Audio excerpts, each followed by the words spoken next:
আজকে আমরা ভেটা বা আবহাওয়া রিলেটেড কিছু গুরুত্বপূর্ণ নোমেন শিখব। এর আগে আপনি যদি চ্যানেলটিকে সাবস্ক্রাইব করে না থাকেন তো অবশ্যই সাবস্ক্রাইব করে রাখবেন সহজ ভাষায় জার্মান শেখার জন্য। তো চলুন শুরু করা যাক। দাস ভেটা, দাস ভেটা মানে হচ্ছে আবহাওয়া।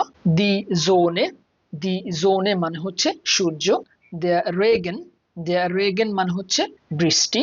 দেয়া শিনি, দেয়া শিনি মানে হচ্ছে তুষার।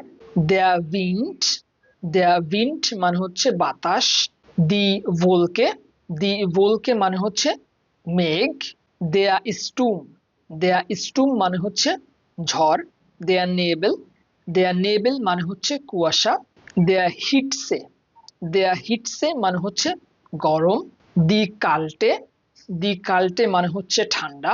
দেয়া হিমেল, দেয়া হিমেল মানে হচ্ছে আকাশ। দাস ক্লিমা, দাস ক্লিমা মানে হচ্ছে এনভায়রনমেন্ট অথবা জলবায়ু। দেয়া ব্লিটস, দেয়া ব্লিটস মানে হচ্ছে বজ্রপাত। দেয়া ডোনা, দেয়া ডোনা মানে হচ্ছে বজ্রধ্বনি।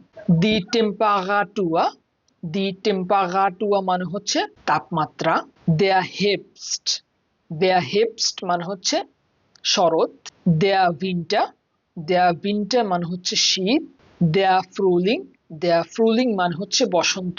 দেয়া জোমা, দেয়া জোমা মানে হচ্ছে গ্রীষ্ম। দেয়া রেগেন বোগেন, দেয়া রেগেন বোগেন মানে হচ্ছে রংধনু। আপনি যদি আইএনসি পড়ে থাকেন এবং আপনার ভার্ব নিয়ে কোনো সমস্যা থাকে সেক্ষেত্রে এখানে একটা প্লে লিস্ট পাবেন। এই প্লে লিস্টে আমি সবগুলো ভার্ব একসাথে আপলোড করে দিয়েছি। দেখা হবে ওই ভিডিওতে। বিস স্প্রেটা, চুজ।